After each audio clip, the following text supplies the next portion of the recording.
is this joke going to land internationally? If it's translated into another language, will it land?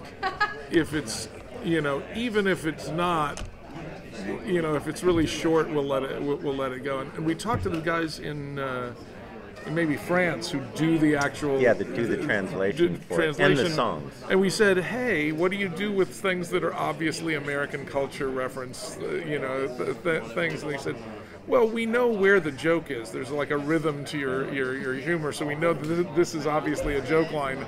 We might not get it, so we'll write some other joke to put in there, The funniest thing is the music, because we do stuff in the music that has jokes in it, and has to rhyme. Also moving the plot along, and has to rhyme. Yeah. And I've sat with my wife, who's Dutch, and asked her to translate it, and I'm shocked at how great a job they do overseas at preserving all of those things. Yeah. It's kind of terrifying.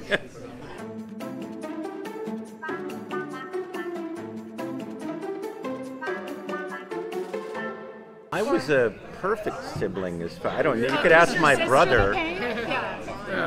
You had sisters. I had one brothers and surprise brothers. Like the thing is, my sister, who is sort of the basis for Candace and Mom, because it's like her as a mom is like the mom is named after her and everything.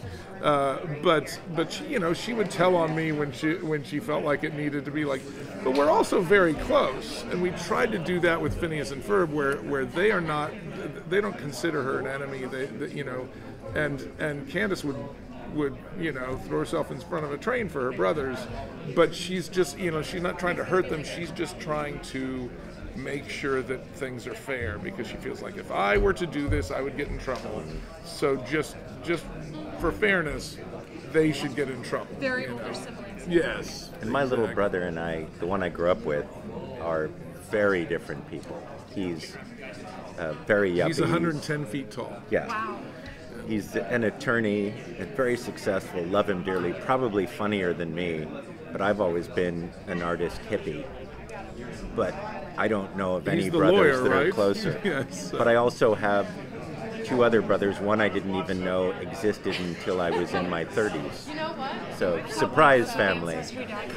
Yes. My mom is just about to end marriage number 7. So, growing up was a little complicated.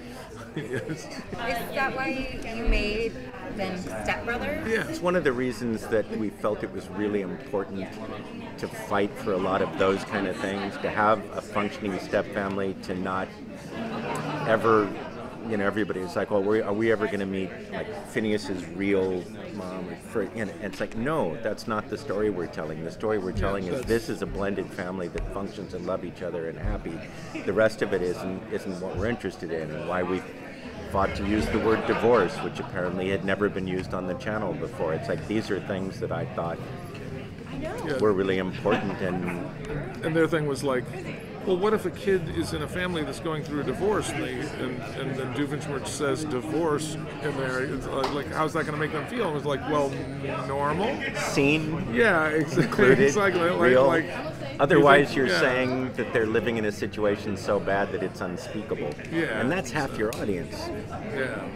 So that family dynamic's always been really important to us. Speaking about like this being half the audience, we are not your target demographic, but the show speaks so well to like. Some point. Yeah. I'm a little old for it, but my kids, my son went to Doofenshmirtz 2 or 3 Halloweens in a row. Excellent! My evil plan is working. Sorry, fangirling out a little bit. I was a teenager when it came out. I will say, I was an older teenager. Still loved it, but we grew up. Yeah, so how do you? Not how, but I guess. What is for the two of you, kind of trick, technique, whatever, to sort of make sure that it does speak to everybody?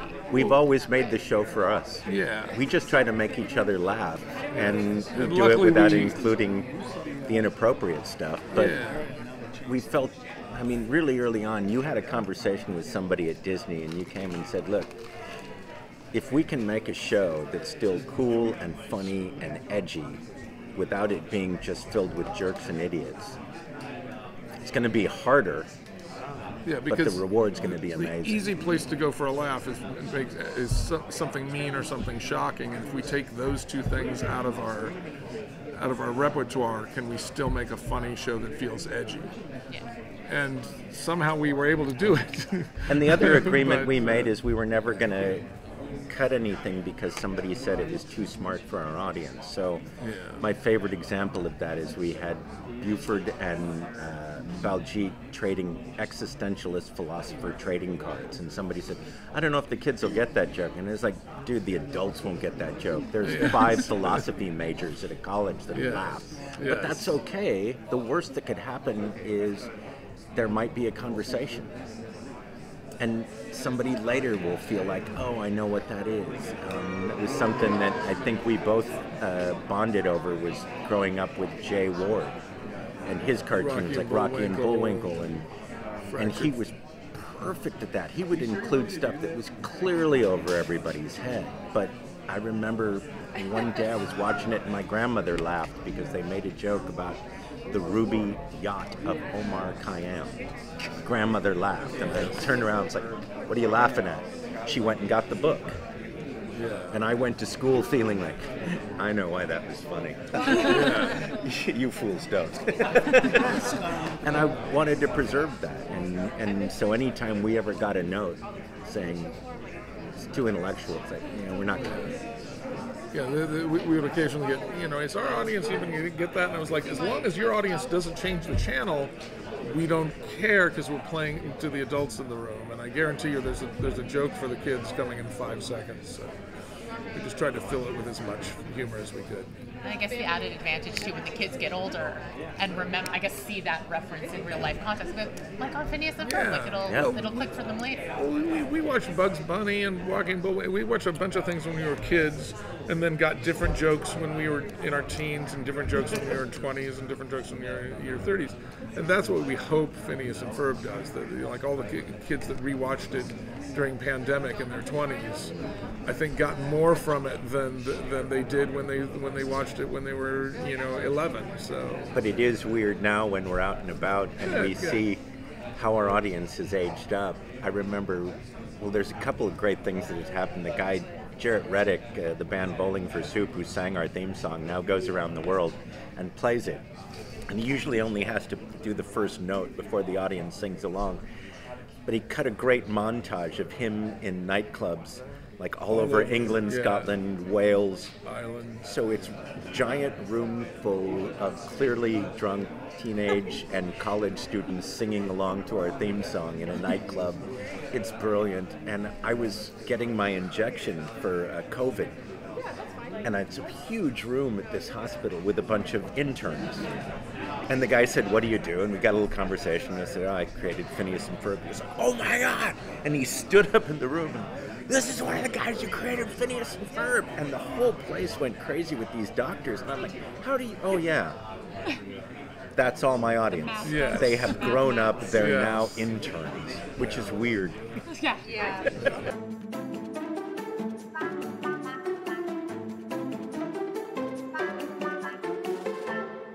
Realized that it has, but that wasn't like a plan for us. And some of it may be that everybody thinks Ferb's autistic. All autistic probably people are on the spectrum. Because because we made him talk very. My little. son went to a school with a huge spectrum program, and they did a really great job of integrating the kids in the program into the classroom without anybody knowing. So I got to kind of watch his journey, understanding the kids on the spectrum, and as a result, the two of us started volunteering for an organization that does surf therapy for special needs kids, mostly kids on the spectrum. And he's taught me more about kids on the spectrum than anybody who's really good. Thank you, Django. But yeah, and one of the reasons was we got overwhelming feedback.